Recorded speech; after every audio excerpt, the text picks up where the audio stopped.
प्यारे बच्चों, स्वागत है आपका इस ज्ञान की दुनिया में।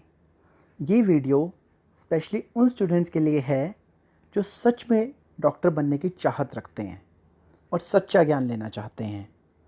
ये वीडियो सिर्फ आपको देखनी नहीं है, इसका एक एक वर्ड आपको मेरे साथ महसूस करना है। इन वीडियोस में हम NCERT between the lines discuss करेंगे। एनसीईआरटी का एक एक वर्ड हम डीपली अंडरस्टैंड करेंगे।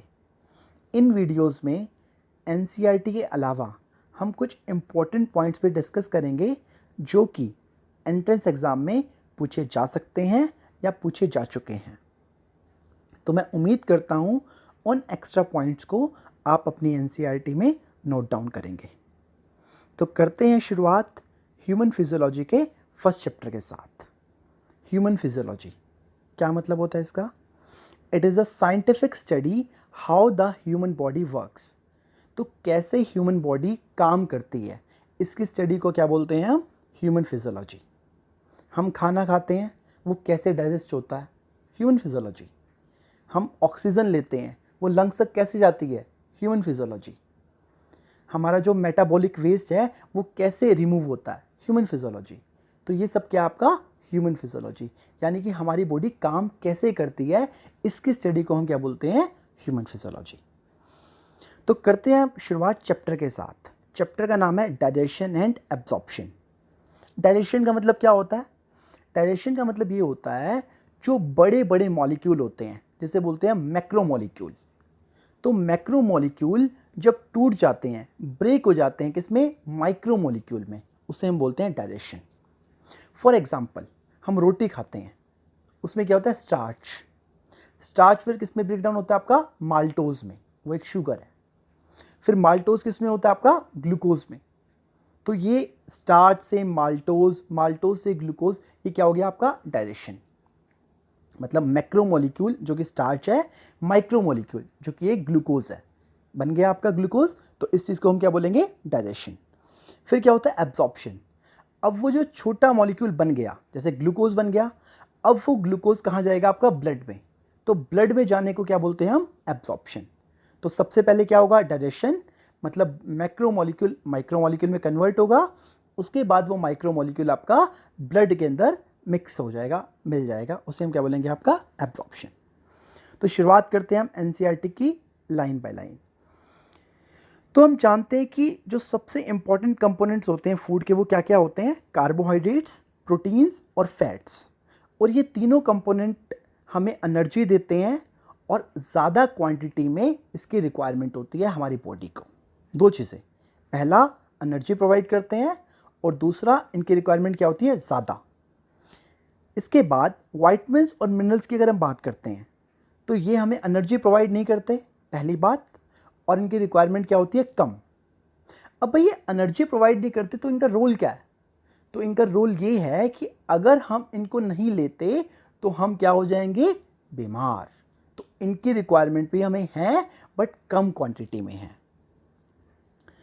तो डाइजेशन की हमने बात कर ली, क्या होता है? यहाँ पे लिखा हुआ है the process of conversion of complex food substances to simple absorbable forms. जैसे मैंने बताया आपको, स्टार्च जो है कॉम्प्लेक्स है, ग्लूकोज क्या आपका? सिंपल है। तो स्टार्च का ग्लूकोज में कन्वर्ट होना क्या हो गया आपका? डाइजेशन। तो डाइजेस्टिव सिस्टम की अगर हम बात करते हैं, डाइजेस्टिव सिस्टम में दो चीज़ें आती हैं। पहली चीज़ आती है एलिमेंट्री कैनाल। क्या आती है? Alimentary canal. एलिमेंट्री कैनाल जो होती है वो हमारे माउथ से स्टार्ट होती है और एनस पे जाके ख़त्म हो जाती है। तो पहला हो गया आपका एलिमेंट्री कैनाल। सेकंड है आपका एसोसिएटेड ग्लैंड्स। तो इसके साथ साथ ही कुछ ग्लैंड्स होती हैं इनसे जुड़ी हुई। कौन कौन सी ग्लैंड्स होती हैं?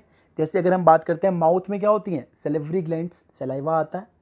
इसके अलावा लिवर होता है आपका और एक पेंक्रियास। तो तीन ग्लैंड है, सेलेवरी ग्लैंड, लीवर और पेंक्रियास। तो सबसे पहले हम डिस्कस करते हैं एलिमेंट्री कैनाल में। तो एक डायग्राम दिया हुआ है, पहले उस डायग्राम को हम अच्छे से देख लेते हैं। तो मैंने बताया था एलिमेंट्री कैनाल कहाँ से स्टार्ट होती है? आपकी माउथ से। तो आप देख सकते हैं माउथ है यहाँ पे, और माउथ के अंदर जो कैविटी है उसे हम क्या बोलेंगे? आपका ओरल कैविटी। इसके अलावा मैंने बताया था आपको कुछ ग्लैंड्स है ना, तो यहाँ पे सेलेवरी ग्लैंड्स दिखाई हुई हैं आपकी। कौन कौन सी हैं? सब मैक्सिलरी, सब मतलब नीचे। मैक्सिलरी क्या होता है आपका, मैक्सिला की अगर हम बात करते हैं ये होता है आपका अपर जो, है ना, तो ये बोन का नाम है। तो सब मैक्सिलरी ग्लैंड, सबलिंगुअल, सब मतलब नीचे, लिंगुअल मतलब टंग के नीचे वाली ग्लैंड, और एक रेड कलर से दिखाई हुई है आपकी पैरोटिड ग्लैंड। तो ये तीनों क्या हैं आपकी सैलिवरी ग्लैंड्स। कौन कौन सी हैं, पैरोटिड, सब मैक्सिलरी और सबलिंगुअल, ये हैं आपकी सैलिवरी ग्लैंड्स। तो माउथ की बात क्या आएगा फिर आपका फेरिंग्स, ठीक है। अभी सिर्फ हम आपको नाम दिखाएंगे और बाद में इसकी एक्सप्लेनेशन हम एक एक करके आपको एक्सप्लेन करेंगे। तो माउथ हो गया, उसके अंदर जो कैविटी है वो ओरल कैविटी है। सैलिवरी ग्लैंड्स तीन तरह की, पैरोटिड, सब मैक्सिलरी और सबलिंगुअल। फिर माउथ के बाद नीचे चलते हैं तो क्या आएगा, फेरिंग्स, फेरिंग्स के बाद आपका इसोफेगस, इसोफेगस के बाद आपका स्टमक। सिर्फ अभी आपको लेबलिंग देखनी है और कुछ भी नहीं देखना। आप देख सकते हो स्टमक के बाद आता है आपका स्मॉल इंटेस्टाइन। स्मॉल इंटेस्टाइन की अगर हम बात करते हैं, इसके तीन पार्ट होते हैं, डोडिनम, जेजुनम और इलियम। क्या क्या बताया मैंने, डोडिनम, जेजुनम और इलियम, ये हो गया आपका स्मॉल इंटेस्टाइन। लास्ट में आता है आपका लार्ज इंटेस्टाइन। इसके भी तीन पार्ट होते हैं, कौन कौन से, सीकम, कोलॉन और रेक्टम। पहले बताया स्मॉल इंटेस्टाइन तीन part, duodenum, jejunum, ileum. Ileum की स्पेलिंग एक बार देख लो, क्योंकि इलियम एक और वर्ड भी आता है, वो हम आपको आगे बताएंगे। यहाँ स्पेलिंग है ILEUM, ये ध्यान रखना। और फिर लार्ज इंटेस्टाइन के भी तीन पार्ट्स, सीकम, कोलॉन और रेक्टम। सीकम की अगर हम बात करते हैं, सीकम से आपका एक स्ट्रक्चर अराइज होता है जो कि वेस्टिजियल ऑर्गन होता है, उसे हम बोलते हैं वर्मीफॉर्म अपेंडिक्स। वेस्टिजियल क्यों बोलते हैं, क्योंकि ये ह्यूमंस के अंदर नॉन फंक्शनल होता है, किसी काम का नहीं होता। तो ये कहाँ से अराइज हो रहा है आपका, सीकम से। उसके बाद कोलॉन के तीन पार्ट हैं, ऊपर गए तो असेंडिंग, फिर ट्रांसवर्स, और नीचे गए तो डिसेंडिंग। तो कोलॉन के तीन पार्ट्स, असेंडिंग, ट्रांसवर्स और डिसेंडिंग। फिर कोलॉन से क्या अराइज होता है आपका, रेक्टम, और रेक्टम के बाद लास्ट में एनस। तो ये चीज़ें होगी। इसके अलावा मैंने अब ग्लैंड से बताई थी आपको, तीन ग्लैंड है, सैलिवरी ग्लैंड, लीवर और पेंक्रियाज। सैलिवरी ग्लैंड आपको दिखा दी तीन तरह की, पैरोटिड, सब मैक्सिलरी और सबलिंगुअल। लीवर आप देख सकते हो स्टमक के बिल्कुल सामने है ना, और पेंक्रियाज जो है डुडेनम की जो लिम्ब है उसके सामने है आपका। इसके अलावा गॉल ब्लैडर, गॉल ब्लैडर की अगर हम बात करते हैं, वो लीवर के पीछे होता है। जब लीवर को हम रिमूव करते हैं तो उसके पीछे क्या होता है आपका, गॉल ब्लैडर होता है। ये सिर्फ आपको भी लेबलिंग दिखाई है, इसका एक एक जो लेबलिंग हमने देखी है इसको हम डिटेल में आगे डिस्कस करेंगे। तो एलिमेंट्री कैनाल के बारे में दिया हुआ है, ये स्टार्ट होती है आपकी माउथ से, एंटीरियर ओपनिंग, एंटीरियर मतलब आगे वाली, और फिर लास्ट में क्या होता है आपका, पोस्टीरियर क्या होता है, एनस, ठीक है। माउथ के अंदर क्या आपका कैविटी, जैसे हम क्या बोलते हैं, ओरल कैविटी या फिर बक्कल कैविटी, ठीक है। बक्कल कैविटी की अगर हम बात करते हैं, उसकी जो रूफ होती है, छत होती है ना, उसे हम क्या बोलते हैं, पैलेट। ये मैंने एक्स्ट्रा पॉइंट पे लिखा हुआ है रेड कलर से, आप देख सकते हो, roof of the buccal cavity is called palate, है ना। टंग को आप ऊपर की तरफ टच करोगे तो वो पूरा पार्ट क्या आपका पैलेट। और पैलेट की अगर हम बात करते हैं, उसका आगे वाला हिस्सा क्या है, हार्ड पैलेट।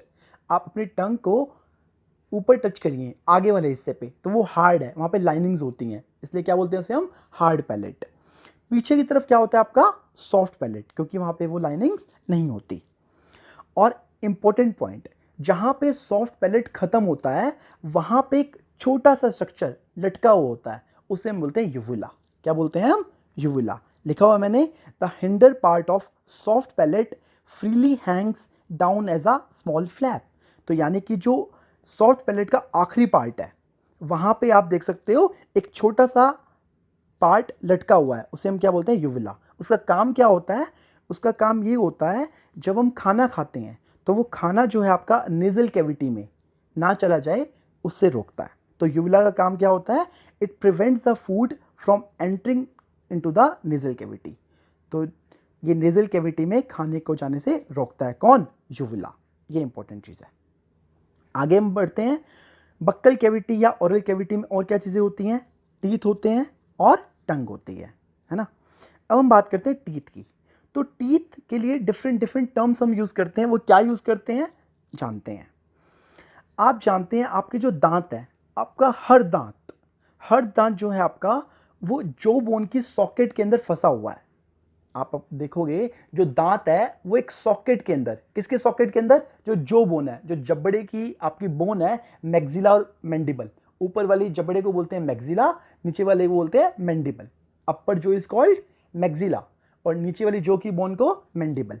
तो जो इसके सॉकेट है, इस बोन के सॉकेट है, वहां पे हमारा हर दांत फिक्स हुआ है, एम्बेड हुआ है।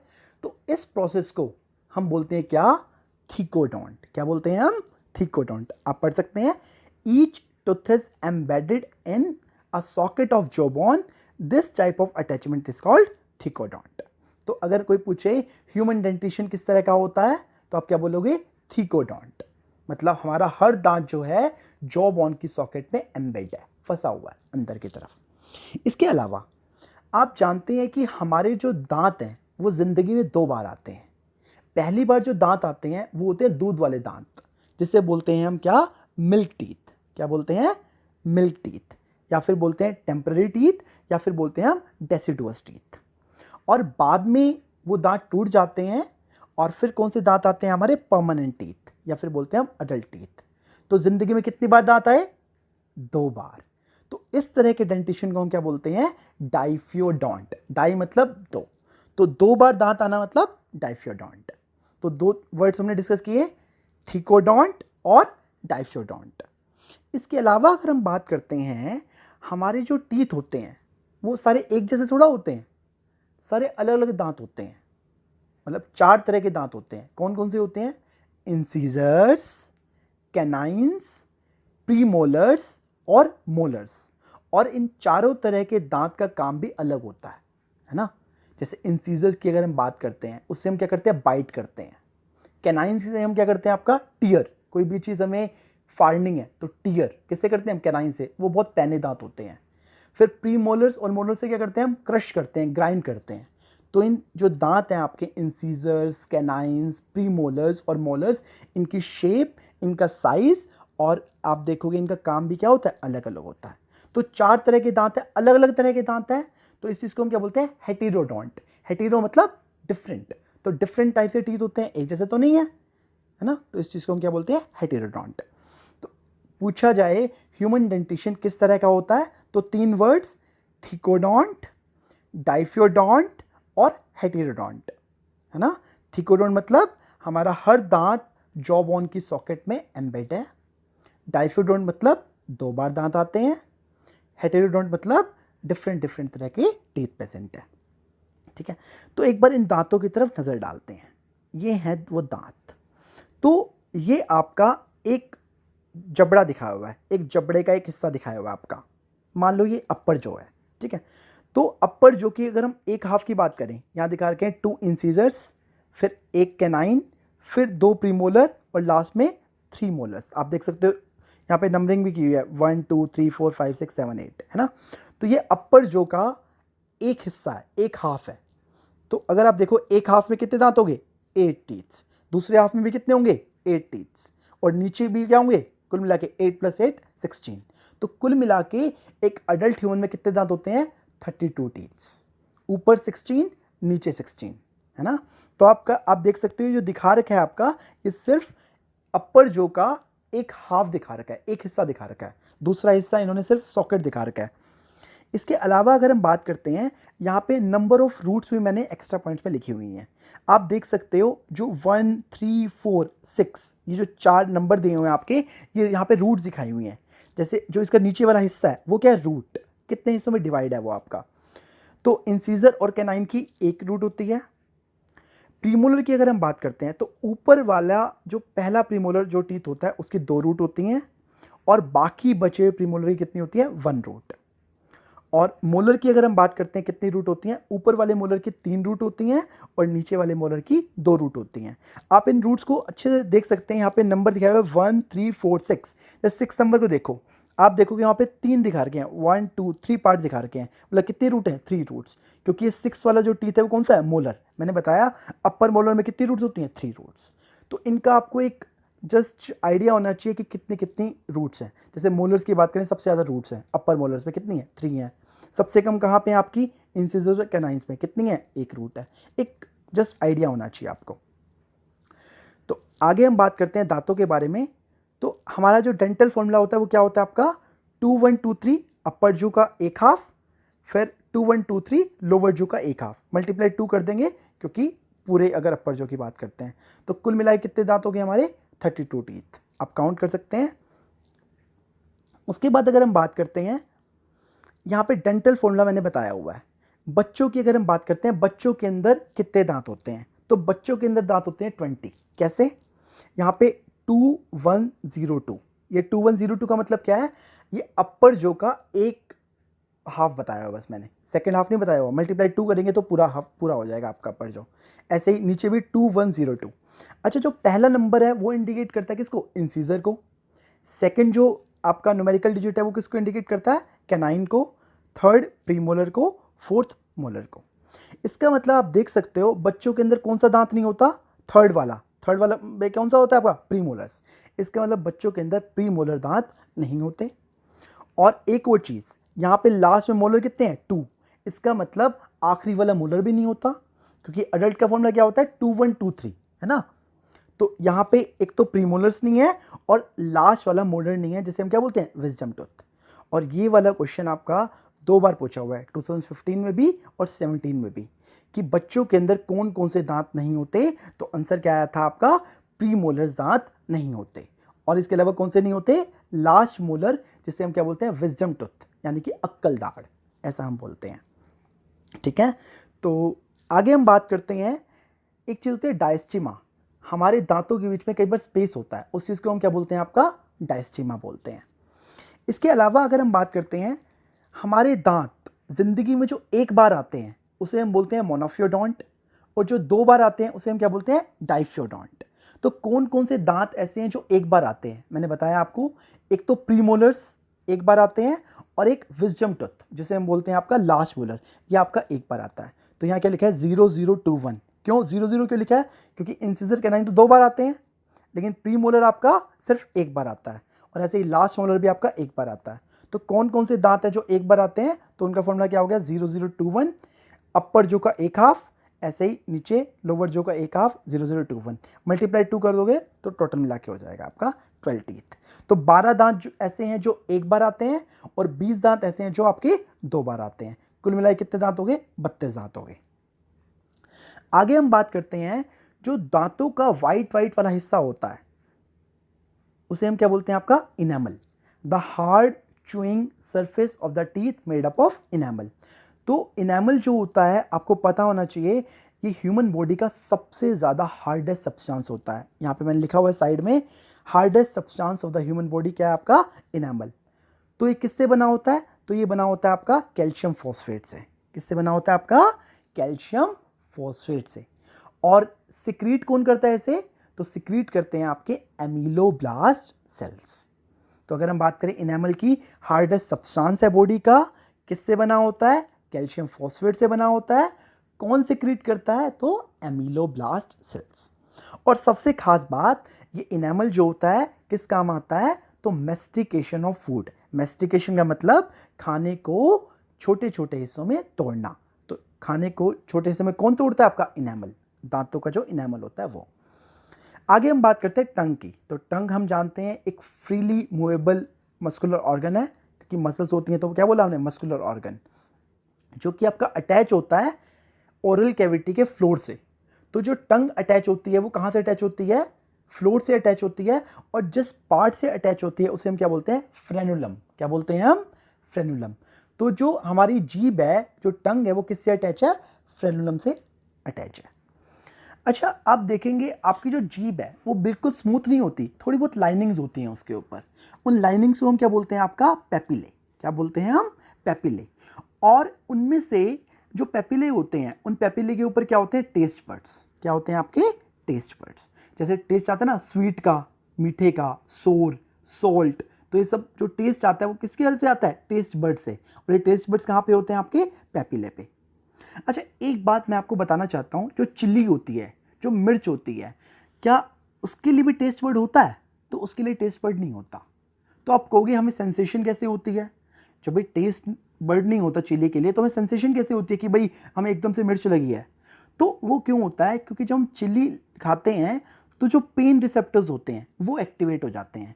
तो वो पेन रिसेप्टर्स के एक्टिवेट होने से हमें एहसास होता है, बट एज सच उसके लिए कोई टेस्ट बर्ड नहीं होता। किसके लिए? चिल्ली के लिए।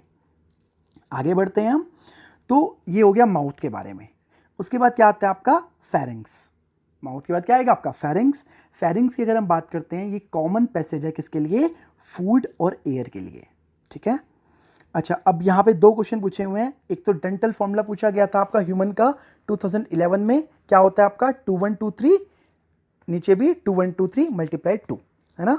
और 2018 में भी क्वेश्चन पूछा गया आपका ह्यूमन डेंटिशन किस तरीके का होता है, तो आंसर था आपका थिकोडोंट, डाइफियोडोंट और हेटेरोडोंट। ठीक है।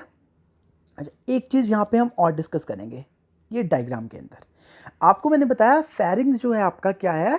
Common passage for food and air. इसका मतलब यहां से हवा भी पास होती है और खाना भी पास होता है। अब फेरिंग्स से अगर आप नीचे जाओगे, अब फेरिंग्स के बाद 2 ट्यूब डिवाइड हो जाती हैं। एक ट्यूब जाती है आपकी हवा वाली और एक जाती है आपकी फूड वाली। तो अगर हम देखें, आगे की तरफ जो जाती है वो क्या जाती है? आपकी एयर वाली, और पीछे की तरफ कौन सी होती है? आपकी फूड वाली। तो जो फूड वाली होती है उसे बोलते हैं हम ईसोफेगस। तो जो फेरिंग्स है वहां तक कॉमन पॉइंट है। फेरिंग्स के बाद आगे 2 ट्यूब चलेगी। एक ट्यूब आगे हवा वाली ट्यूब जो जाएगी कहां पे? लैरिंग्स में। फिर आगे ट्रैकिया आता है ना, लंग्स वाला पार्ट आ जाएगा आपका। और जो पीछे वाली ट्यूब है वो कौन सी? आपकी ईसोफेगस वाली ट्यूब, जिसे बोलते हैं हम फूड पाइप। ठीक है। तो ध्यान रखना, आगे वाली जो होती है वो विंड पाइप होती है, और पीछे वाली क्या होती है? आपकी फूड पाइप। विंड पाइप किसे बोलते हैं? हम ट्रैकिया को, है ना, आगे हम डिस्कस करेंगे वो। और ईसोफेगस क्या होती है? आपकी फूड पाइप। तो खाना किस में जाएगा आपका? ईसोफेगस में जाएगा। हवा कहां जाएगी? आपकी लैरिंग्स और ट्रैकिया में जाएगी, जो कि आगे तरफ पाइप है आपका। तो फेरिंग्स क्या आपका? Common passage for food and air. उसके बाद क्या आता है आपका? ईसोफेगस आता है आपका। अच्छा, मैंने आपको बताया कि आगे वाला पाइप क्या होता है आपका? एयर वाला, है ना। कैसे जाता है? फेरिंग्स के बाद आएगा आपका लैरिंग्स। लैरिंग्स के बाद क्या आएगा आपका? ट्रैकिया। ठीक है। तो लैरिंग्स में एक पार्ट होता है, लैरिंग्स की अगर हम बात करते हैं, उसका एक पार्ट होता है ग्लोटस। लास्ट में एक ओपनिंग होती है जिसे हम क्या बोलते हैं? ग्लोटस। और वो ओपनिंग कहां पे ओपन होती है? आपकी ट्रैकिया के अंदर। ट्रैकिया मतलब विंड पाइप। अच्छे से समझना, क्या है आपका जो आगे वाला पाइप है हवा वाला, उसकी हम बात कर रहे हैं। तो फेरिंग्स के बाद क्या आएगा उस वाले पाइप में? लैरिंग्स। लैरिंग्स के बाद क्या आएगा? ट्रैकिया। तो जो ट्रैकिया की जो ओपनिंग है उसे हम क्या बोलते हैं? आपका ग्लोटस। उस ओपनिंग का नाम क्या है? ग्लोटस। और उस ग्लोटस के ऊपर एक कवर होता है, उसे हम बोलते हैं एपीग्लोटस। एपी मतलब ऊपर, किसके ऊपर? ग्लोटस के ऊपर। तो ग्लोटस के ऊपर जो कवर है, जो ढक्कन है, उसे हम क्या बोलेंगे? आपका एपीग्लोटस। तो कहा जाता है कि जब भी हम खाना खाते हैं, तो जब भी खाना नीचे उतरता है, स्वेलो होता है आपका, उस दौरान जो एपीग्लोटिस है, एपीग्लोटिस मतलब जो कवर है, जो ढक्कन है, वो आपका उस ओपनिंग को क्लोज कर देता है। किसको? ग्लोटिस को, ताकि जो खाना है वो ट्रैकिया में यानी कि विंड पाइप में ना जा पाए। तो यहाँ पे लिखा हुआ है एक cartilaginous flap called epiglottis prevent the entry of food into the glottis which is the opening of windpipe during swallowing। जो मैंने आपको समझाया है वही सब लिखा हुआ है। अभी इसी कंसेप्ट से एक क्वेश्चन पूछा हुआ था AIPMT 2011 में। क्वेश्चन ये था कि 2 लड़कियां हैं, वो खाना खा रही हैं और खाना खाते खाते बात कर रही हैं। तो बात करते करते एकदम से अचानक से उन्हें खांसी होती है। तो वो खांसी का रीज़न क्या है? तो उसका रीज़न क्या था? क्योंकि जो एपीग्लोटिस है वो अच्छे से मूव नहीं कर पाया, अच्छे से कवर नहीं कर पाया ग्लोटिस को, उसकी वजह से एकदम से उन्हें क्या हुई? खांसी हो गई। आगे बढ़ते हैं हम। तो फेरिंग्स के बाद क्या आएगा आपका? ईसोफेगस। ईसोफेगस एक लंबी पतली ट्यूब होती है। कहां से पास होती है? नेक, गर्दन से पास होती है। थोरेक्स पार्ट मतलब चेस्ट पार्ट से पास होती है, और फिर डायफ्राम से पास होती है। कहां कहां से पास होती है? नेक, थोरेक्स और डायफ्राम। और फिर आगे कहां पे ओपन होती है? वो आपकी स्टमक में, जो कि किस शेप का होता है? जे शेप का होता है। ठीक है। तो एक बार इस चीज को हम इस डायग्राम को देखते हैं अच्छे से। तो ईसोफेगस जो होती है आपकी स्टमक के अंदर ओपन होती है। तो एक बात ध्यान रखना, ईसोफेगस जब स्टमक के अंदर ओपन होती है तो यहाँ पे एक स्फिंक्टर होता है। स्फिंक्टर का मतलब क्या होता है? स्फिंक्टर एक मसल होती है। जब वो मसल कॉन्ट्रैक्ट हुई तो ओपनिंग बंद, जब वो मसल रिलैक्स हुई तो ओपनिंग खुल गई। तो यहाँ पे स्फिंक्टर जो होता है वो कौन सा होता है? आपका गैस्ट्रो ईसोफेजियल स्फिंक्टर। क्यों इसका नाम पड़ा गैस्ट्रो ईसोफेजियल स्फिंक्टर? तो गैस्ट्रो मतलब गैस्ट्रिक, गैस्ट्रिक मतलब स्टमक की बात कर रहे हैं हम। तो ये कहाँ पे स्फिंक्टर है आपका? ईसोफेगस और स्टमक के बीच में। तो जब खाना आपका ईसोफेगस से स्टमक में आएगा तो वहां पे कौन सा स्फिंक्टर होगा आपका? Gastro oesophageal sphincter. यहां पे लिखा भी हुआ है आपका, लिखा हुआ है आपका a muscular sphincter that is gastro oesophageal sphincter regulate the opening of oesophagus into the stomach. Stomach की अगर हम बात करते हैं, स्टमक कहाँ पे होता है आपका? तो ये आपका एब्डोमिनल कैविटी में होता है और कहाँ पे होता है? ऊपर की तरफ लेफ्ट साइड में होता है। इसके 3 पार्ट होते हैं। कौन कौन से पार्ट होते हैं डायग्राम में देखते हैं। तो इसके 3 पार्ट होते हैं, फंडस पार्ट, कार्डियक पार्ट और पाइलोरिक पार्ट। फंडस की अगर हम बात करते हैं, फंडस जो होता है सबसे ऊपर वाला पार्ट होता है। अगर कोई पूछे अपर मोस्ट पार्ट स्टमक का कौन सा है तो क्या बोलोगे आप? फंडस। लेकिन अगर मैं आपसे पूछूं जो ईसोफेगस है यानी कि जो फूड पाइप है वो स्टमक के किस पार्ट में ओपन होती है तो आप क्या बोलोगे? कार्डियक पार्ट में। तो लिखा भी हुआ आपका oesophagus open into the cardiac portion of stomach. ठीक है, अपर मोस्ट पार्ट कौन सा है आपका? फंडस।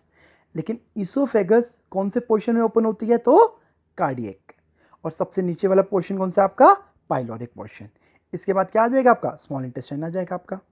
अच्छा, यहाँ पे एक और चीज़ मैंने लिखी हुई है ईसोफेगस के बारे में।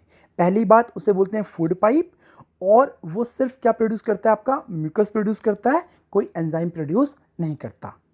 अब म्यूकस क्या करता है वो हम आगे पढ़ेंगे, लेकिन थोड़ा बहुत बताना चाहता हूँ कि म्यूकस जो होता है आपका लुब्रिकेशन प्रोवाइड करता है। लुब्रिकेशन, ताकि जो खाना है आपका वो आराम से नीचे की तरफ उतर पाए, ये मेन काम होता है म्यूकस का। इसके अलावा एक और मेन काम ये होता है कि जो गैस्ट्रो इंटेस्टाइनल ट्रैक्ट है, जो पूरी लाइनिंग इसका ट्रैक्ट है, उसकी जो लाइनिंग है उस लाइनिंग को ये एंजाइम से बचाता है। कौन? म्यूकस। तो 2 इंपॉर्टेंट काम है, पहला है लुब्रिकेशन ताकि जो खाना है वो आराम से नीचे की तरफ उतर जाए, और दूसरा जो गैस्ट्रो इंटेस्टाइनल ट्रैक्ट की लाइनिंग है, जो पूरा ट्रैक्ट है, पूरी जो ट्यूब है ये माउथ से एनस तक, उसकी जो लाइनिंग है उसको एंजाइम जो है उसे उस लाइन को इरोड ना कर दें या उसे नुकसान ना पहुंचाएं। उसे कौन बचाएगा? म्यूकस बचाता है उससे। ठीक है, तो नेक्स्ट वीडियो में हम डिस्कस करेंगे आपका स्मॉल इंटेस्टाइन से। तो सबसे इंपॉर्टेंट बात, इस वीडियो को ज़्यादा से ज़्यादा शेयर करना, स्पेशली अपने फ्रेंड्स के साथ, और स्पेशली उन लोगों के साथ जो कोचिंग इंस्टीट्यूट्स को असेस नहीं कर सकते और वो सच में दिल से डॉक्टर बनना चाहते हैं। Thank you very much.